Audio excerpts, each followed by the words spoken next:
Saya mau katakan yang benar-benar, yang salah-salah. Ada yang selalu mau jelek-jelekin Pak Joko Widodo. Prabowo sih sepertinya tahu resikonya.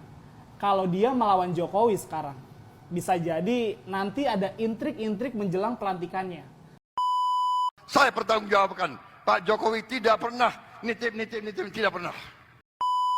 Jangan-jangan sudah ngobrol sama Prabowo soal ini. Aku bisa baca pikiran dia lah. Saya yakin sekali, kalau dia jadi presiden, dia akan membuktikan diri dia siapa. Saya ini lawannya Pak Joko Widodo. Kenapa yang kau benci bisa jadi dia lebih baik daripada orang yang kau puji selama ini. Halo teman-teman perspektifku, waduh gimana nih kabar kalian? Semoga baik-baik saja ya dan semoga selalu diberikan kesehatan. Seperti biasanya kalau barengan sama aku di sini, aku ingin ngajakin kalian nih untuk mencari info-info menarik apa ya hari ini ya yang cocok banget buat dikulik. Dan seperti biasanya juga tidak usah terlalu banyak babi bu, yuk langsung aja kita tonton videonya. Saya pertanggungjawabkan, Pak Jokowi tidak pernah nitip, tidak pernah. Tentang pilkada, sudah pilkada kita serahkanlah kepada ya junior itulah. Siapapun yang dipilih gak ada masalah, nggak ada kita, silakan. Kadang-kadang kita sama PAN, kadang-kadang enggak, ya monggo, iya kan? Nggak ada urusan, silahkan. Nggak ada intervensi. Saya jamin, nggak ada itu. Pak Jokowi, saya ketemu berkali-kali, dia tidak pernah nitip, tolong ini jadi ini, nggak ada, saya jamin tidak ada, saudara-saudara sekalian. Saya harus katakan yang benar-benar dan yang salah-salah, saya pertanggungjawabkan. Pak Jokowi tidak pernah nitip, tidak pernah. Rakyat sudah memberi mandat kepada kita ajak semua kekuatan kita ajak bekerja sama, saudara-saudara sekalian. Tapi kalau kita ajak terus ada yang nggak mau, kita mau bikin apa, saudara-saudara sekalian? Iya kan? Betul Rakyat sekali. minta kita bekerja. Saya katakan dan saya ingin menutup sambutan ini karena saya sudah melihat ada yang resah di belakang itu. Oh, ya. Ini sebenarnya banyak sih orang-orang yang menyuarakan kalau kata menuduh atau menyuarakan ya. Kalau pada intinya itu Pak Jokowi menitipkan orang-orangnya kepada Pak Prabowo Subianto, katanya seperti itu. Nah di sini kali ini di momennya ini tuh acaranya PAN ya, acaranya PAN. Di sini Pak Prabowo mengatakan dengan gamblang, dengan tegas, kalau Pak Jokowi tidak pernah menitipkan orang-orang untuk ditaruh di kementerian ya, untuk jadi menterinya Pak Prabowo kepada Pak Prabowo Subianto. Di sini bahkan Pak Prabowo sampai ngomong saya berani untuk mempertanggungjawabkan kalau Pak Jokowi itu tidak pernah menitipkan orang-orangnya untuk ditempatkan di kementerian seperti itu untuk jadi menterinya Pak Prabowo. Jadi untuk menterinya Pak Prabowo ya sudah pure itu dari Pak Prabowo gitu loh. Mendengar cerita ini gue cukup happy ya. Prabowo mungkin jiwa nasionalisnya kental banget dan bakal bangkit lagi nih setelah melihat pergerakan rakyat yang cukup besar. Dia juga kan harus investasi politik supaya pemerintahannya bisa dapat dukungan penuh dari rakyat. Prabowo sih sepertinya tahu resikonya. Kalau dia melawan Jokowi sekarang, bisa jadi nanti ada intrik-intrik menjelang pelantikannya. Supaya ada penundaan atau paling ekstrim ya pembatalan.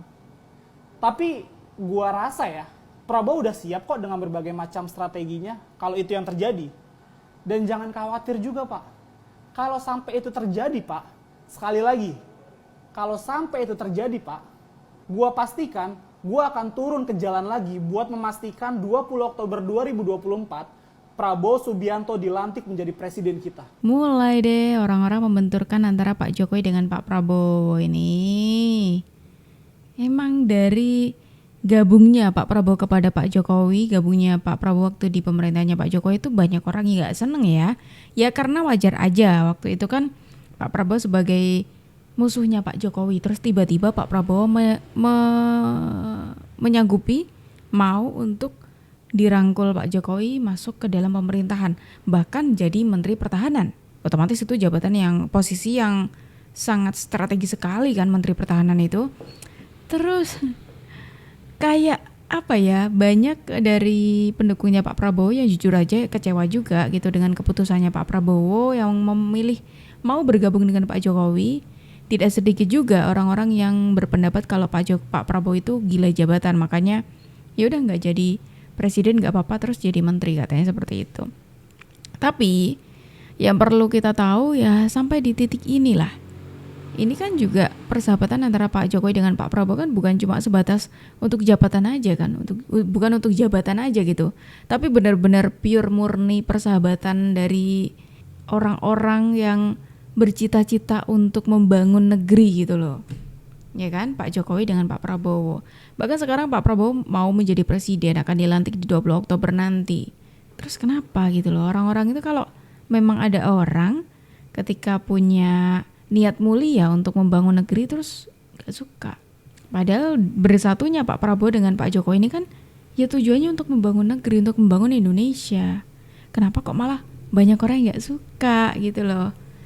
Emang gak habis pikir aku ya. Memang ada yang nanya, Pak, pada saat Bapak yakin menang pemilu, apa perasaan Bapak? Apa Bapak gembira? Saya bersyukur, tapi saya tidak euforia. Coba Bapak-Bapak ingat ya, apakah kita ada pesta kemenangan? Apa ada kita pawai kemenangan? Apa kita kerahkan massa untuk sorak-sorak bergembira? Tidak. Kita bahkan kerja. Langsung saya kumpulin pakar-pakar di bidang pertanian, di bidang pangan, di bidang energi, di bidang ekonomi, di bidang perbankan, di bidang perpajakan. Saya kumpulin. Kerja terus. Siang, malam, Sabtu, Minggu. Kita tidak gembor-gembor, kita tidak manggil-manggil wartawan, kita tidak bikin ini itu, karena kita. Dan hasil pengamatan kita, hasil kajian kita berapa bulan ini, berapa minggu, yang didukung oleh Pak Joko Widodo, didukung luar biasa oleh Pak Joko Widodo. Saya harus katakan, saya mau katakan yang benar-benar, yang salah-salah. Ada yang selalu mau jelek-jelekin Pak Joko Widodo. Saya, maaf, saya ini lawannya Pak Joko Widodo. 2 kali dikalahkan bersama PAN.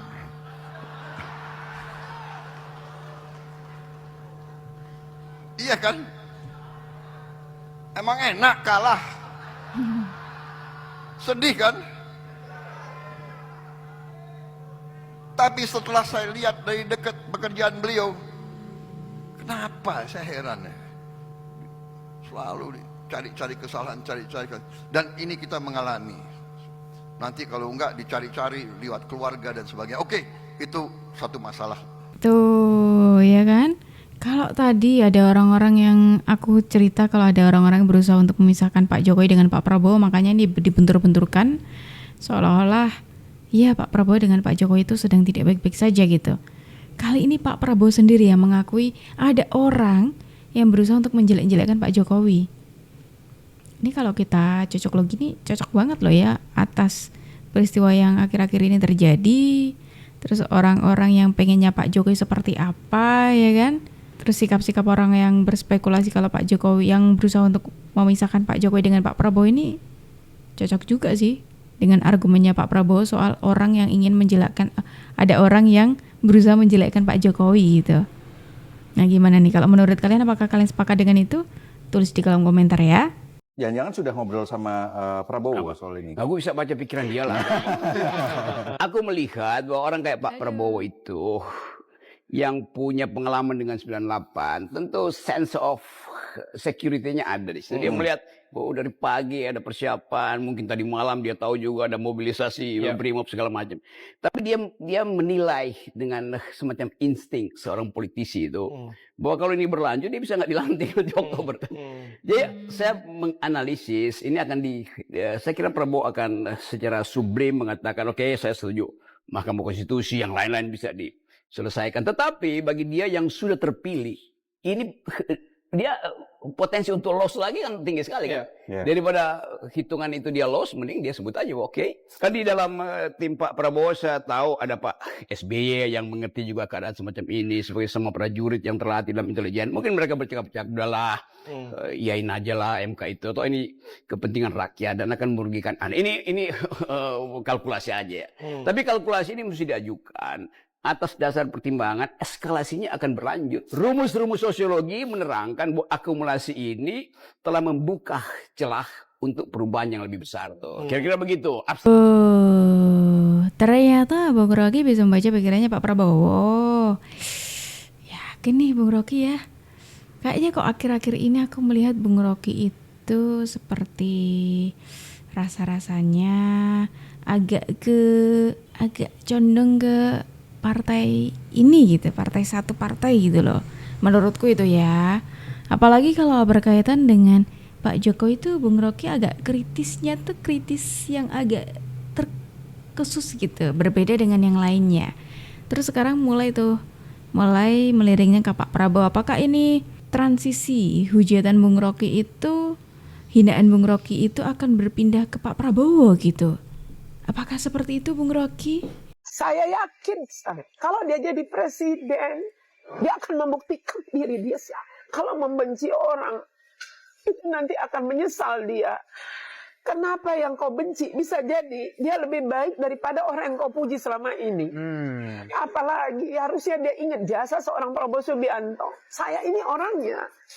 Dikasih satu butir roti waktu saya lapar, sampai sekarang saya ingat. Masakan seorang Prabowo Subianto yang mengabdi kepada bangsa negara. Dia merah putih sekali loh. Iya. Dia betul-betul Sampai nyaris meninggal di medan perang. hampir mau mati dia. Semuanya dia lakukan untuk bangsa ini. Sampai dia ditendang pun tidak menjadi menantu lagi sama presiden. Pak Harto nggak ada dia dendam. Itulah orang ikhlas. Pada tahun 2019 terjadi pandemi COVID-19 yang membuat saya kehilangan pekerjaan. Kemudian saya kembali ke rumah. Namun secerca harapan muncul di mana saya mendengar informasi mengenai program beasiswa D3 Unhan di Belu. Kemudian saya berusaha untuk mendaftarkan diri karena saya tahu bahwa saya berasal dari keluarga yang kurang mampu. Meskipun memiliki impian yang besar, namun karena keterbatasan ekonomi, akhirnya saya berusaha untuk mendaftarkan diri. Berbagai tahap seleksi saya ikuti, dan puji Tuhan, pada tahun 2021 saya diterima menjadi kadet mahasiswa UNHAN Belu.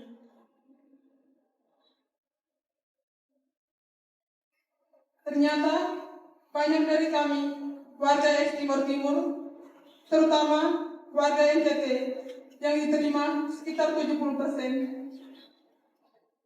pada Unhan Belu. Bapak Menhan yang kami hormati, kami bangga sebagai kadet Unhan Belu, di mana dalam masa pendidikan kami, Bapak sudah berkunjung beberapa kali ke kampus Unhan Belu, dan kami diberikan kesempatan untuk bisa ke Jakarta menggunakan kapal perang, di mana saya sendiri tidak menyangka bisa naik kapal perang.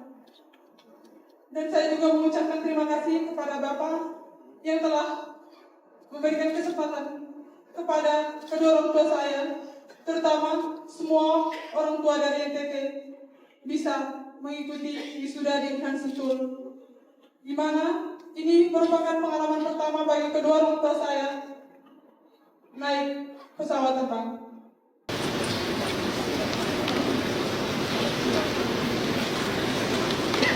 Wah, ini kisah mengharukan lagi dari mahasiswi Unhan yang mendapatkan beasiswa. Ini untuk sekian kalinya ya, mahasiswa itu cerita bagaimana kebaikannya pemerintah melalui Pak Prabowo ya untuk beasiswa yang diberikan oleh Universitas Pertahanan. Wow. Ini luar biasa sekali, Pak Prabowo bisa melihat bibit-bibit generasi muda yang luar biasa yang tidak boleh dibuang begitu saja karena yang tidak boleh diremehkan begitu saja hanya karena kekurangan seperti tadi. Makanya di sini adanya beasiswa ini bisa membantu anak-anak generasi muda yang bisa melanjutkan mimpinya dan pastinya nanti bisa memberikan kebanggaan untuk negara juga, begitu. Nah, gimana nih pendapat kalian mengenai video kita hari ini? Langsung aja yuk tulis di kolom komentar. Dan teman-teman semuanya, sayang sekali kita harus akhiri dulu video kita hari ini sampai di sini. Tapi tenang aja karena besok insya Allah kita ketemu lagi. Jadi jangan lupa diklik tombol subscribe-nya supaya kalian tidak ketinggalan info terbaru dari kita. Aku Jub pamit undur diri dulu. Sampai jumpa dan terima kasih.